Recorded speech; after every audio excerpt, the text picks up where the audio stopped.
ভদ্র মেয়ে চেনার উপায় কি? একজন মেয়ে এটা কি ডিসেন্ট ম্যানারের কোনো মেয়ে? একজন মেয়ে সে কি সভ্য নাকি অসভ্য, সে কি ভদ্র নাকি অভদ্র, এটা জাস্টিফাই করব কেমন করে? এটি খুব জরুরি একটি বিষয় যে একজন মেয়েকে আমরা ভদ্রতার মাপকাঠি কিসের মাধ্যমে যাচাই বাছাই করবো যে is she decent or not. কোন কোন কোয়ালিটি থেকে বুঝবো যে মেয়েটা আসলে ডিসেন্ট ম্যানারের নাকি ডিসেন্ট ম্যানারের না? ফার্স্ট যে কোয়ালিটি একজন ভদ্র মেয়ের, সেটি হচ্ছে ভদ্র মেয়ে যখন কথা বলবে স্লোলি কথা বলবে, তার কথার ভেতরে বেশি একটা আওয়াজ থাকবে না। অনেক মেয়েকে দেখবেন খুব লাউডলি কথা বলে, অনেক মেয়ে আছে দেখবেন সবসময় চিল্লাফাল্লা করে কথা বলে। এটা কোনো ডিসেন্ট মেয়ের কোনো স্বভাব হতে পারে না। যে ডিসেন্ট ম্যানারের তারা সবসময় স্লোলি কথা বলে, ধীরস্থিরভাবে কথা বলে, এবং তারা যখন কথা বলে বেশি একটা অঙ্গভঙ্গি দেখায় না। অনেক মেয়ে দেখবেন বেশি ঢং করে, এরকম মেয়ে আছে না নাই? বেশি ঢং করে, এটা ডিসেন্ট ম্যানারের কোনো মেয়ের স্বভাব হতে পারে না। যারা ডিসেন্ট ম্যানারের তারা সবসময় স্লোলি কথা বলবে, আস্তে আস্তে কথা বলবে। তাহলে ভদ্র মেয়ের প্রথম যে কোয়ালিটি আমরা পেলাম, তারা অলওয়েজ আস্তে আস্তে কথা বলবে এবং তারা কথা বলার সময় অঙ্গভঙ্গি বেশি করবে না। এটি হচ্ছে নাম্বার 1 কোয়ালিটি।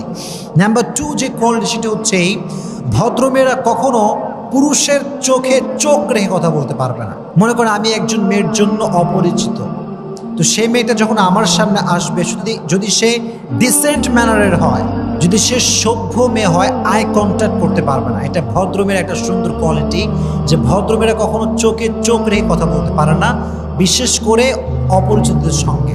এটি হচ্ছে 2 নাম্বার কোয়ালিটি। এক্ষেত্রে আরেকটি বিষয়ে কথা বলতে চাই, সেটি হচ্ছে এই, ভদ্র মেয়েরা দেখবেন যে প্রায় সময় কথা যখন বলে মাথাটা নিচের দিকে রেখে কথা বলে। এটা হচ্ছে ভদ্র মেয়েরই স্বভাব। তো 2 নাম্বার কোয়ালিটি, যখন ভদ্রমেয়েরা কথা বলে আই কন্ট্যাক্ট করতে পারে না, চোখে চোখ রাখতে পারে না।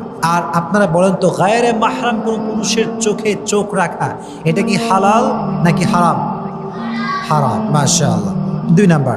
3 নাম্বার হচ্ছে একজন ভদ্র মেয়েকে যাচাই বাছাই করতে হলে তার ড্রেস দেখতে হবে, পোশাক দেখতে হবে। একটা পোশাক, একটা মেয়ে কতটা কোয়ালিফাইড, একজন মেয়ে কতটা সভ্য, মার্জিত, সুশিক্ষিত, এটা তার পোশাকে শোভা পায়।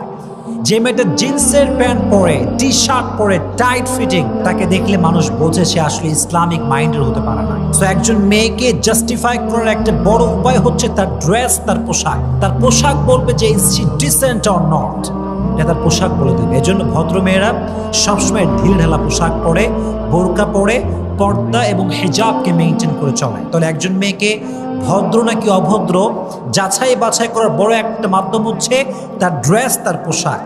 যদি সে সুন্দর শালীন পোশাক পরে, ঢিলাঢালা পোশাক পরে, সে বোঝা যাবে যে সে একজন ভদ্র মেয়ে। এটি হচ্ছে 3 নাম্বার উপায়। 4 নাম্বার উপায় হচ্ছে ভদ্র মেয়েরা সাধারণত সেলফ সেন্টার্ড হয়, আত্মকেন্দ্রিক হয়। আপনি দেখবেন ভদ্র মেয়েরা বাসার থেকে বেশি একটা বের হয় না। মাসের পরে মাস হয়ে যায়, সপ্তাহের পরে সপ্তাহ পার হয়ে যায়, কিন্তু ভদ্র মেয়েরা বাসার উপর থেকে নিচে নামেই না। বাংলাদেশে এমনও অনেক মেয়ে আছে যারা সপ্তাহের পরে সপ্তাহ বাসার ভেতরে থাকে, রুমের ভেতরে থাকে, প্রয়োজন ছাড়া তারা বাইরে বেরই হয় না।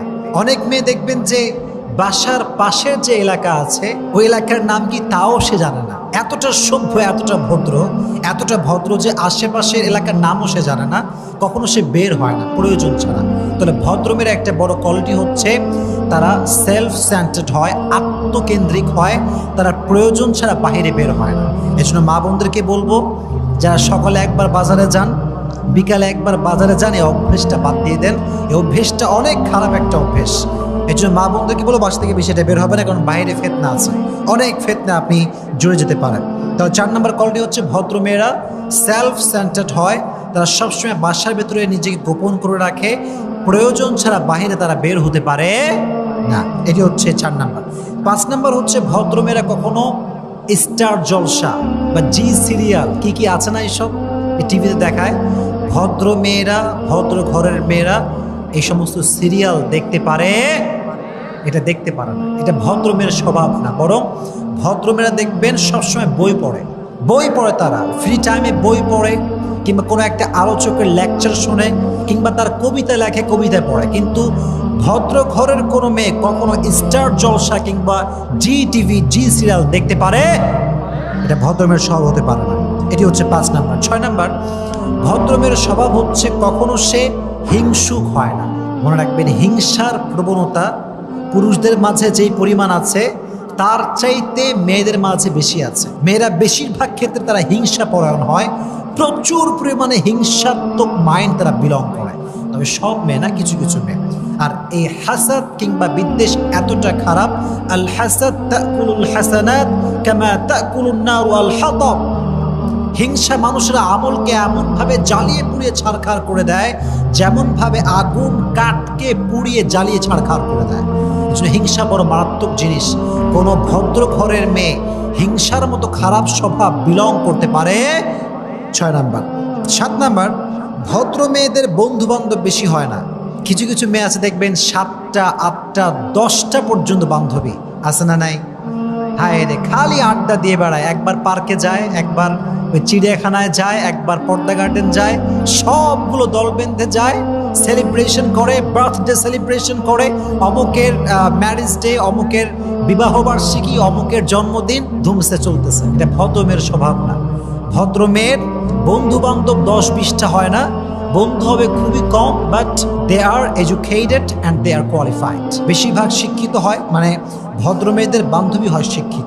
অশিক্ষিত যে মূর্খ, যে কিছুই বোঝে না, ইসলাম বোঝে না, মানুষ বোঝে না, সমাজ বোঝে না, এমন কোনো মেয়ের সঙ্গে কোনো ভদ্র ঘরের মেয়ে বন্ধুত্বের সম্পর্ক করতে পারে না। এটা হচ্ছে ভদ্র মেয়ের একটা কোয়ালিটি, যে ভদ্র মেয়ের আহামরি কোনো বান্ধবী হয় না। তবে হ্যাঁ, প্রতিটি মেয়ের জীবনে একজন স্পেশাল মানুষ থাকে, একজন স্পেশাল বান্ধবী থাকে, এবং তারা একে অপরকে সবসময় সমস্ত সমস্যা শেয়ার করে। আন্ডারস্ট্যান্ডিংটা ভালো হয়, কমিউনিকেশনটা ভালো হয়, বন্ধুত্বের সম্পর্ক অনেক স্ট্রং থাকে। এটা ভেরি ন্যাচারাল। ফাতেমা রাদিয়াল্লাহু তাআলা আনহার বান্ধবী ছিল এত এত ভালো বান্ধবী যে উনি ওনাদেরকে সবসময় কষ্টের কথা বলতেন, দুঃখের কথা বলতেন, সুখের কথা বলতেন। তাহলে বোঝা গেল বান্ধবী থাকাটা দোষের কিছু না, তবে শিক্ষিত ভালো ইসলামিক মাইন্ডের বান্ধবী থাকতে হবে। আল্লাহ মা বোনদেরকে তৌফিক দান করুক, সকলেই পড়েন আমিন। সর্বশেষ কলটি হচ্ছে, ভদ্র মেয়েরা কখনো তর্কে জড়ায় না, অহেতুক তর্ক করে না। মাঝে মাঝে দেখবেন রাস্তাঘাটে রিক্সাওয়ালার সঙ্গে ধুমসে তর্ক, কে? একজন মহিলা। এমন একটা ভাব, মানে ওরা জায়গায় পুঁতে ফেলবে। মনে রাখবেন, যে শিক্ষিত ঘরের মানুষ, আল্লাহর কসম করে বলতে পারি, তার সঙ্গে রিক্সাওয়ালা কোনো ঝগড়া হতেই পারে। রিক্সাওয়ালা সে একজন সাধারণ পাবলিক, সে একজন অশিক্ষিত মানুষ। And you are educated man. আপনি শিক্ষিত মানুষ, আপনার সঙ্গে অশিক্ষিত ঝগড়া যায় কেমনে? এটা ঠিক না। এই জন্য দেখবেন ভদ্রমেয়েরা সবসময় এই সমস্ত ঝগড়া, মারামারি, কিলাকিলি, এগুলোর ভিতরে ভদ্রমেয়েরা থাকেই না। আল্লাহ তাআলা প্রত্যেকটা নারীকে এই ভদ্রতা এবং সভ্যতার যে কোয়ালিটি আছে, সবাইকে আল্লাহ বিলং করার তৌফিক দান করুক। আমরা সকলেই পড়ছি আমিন।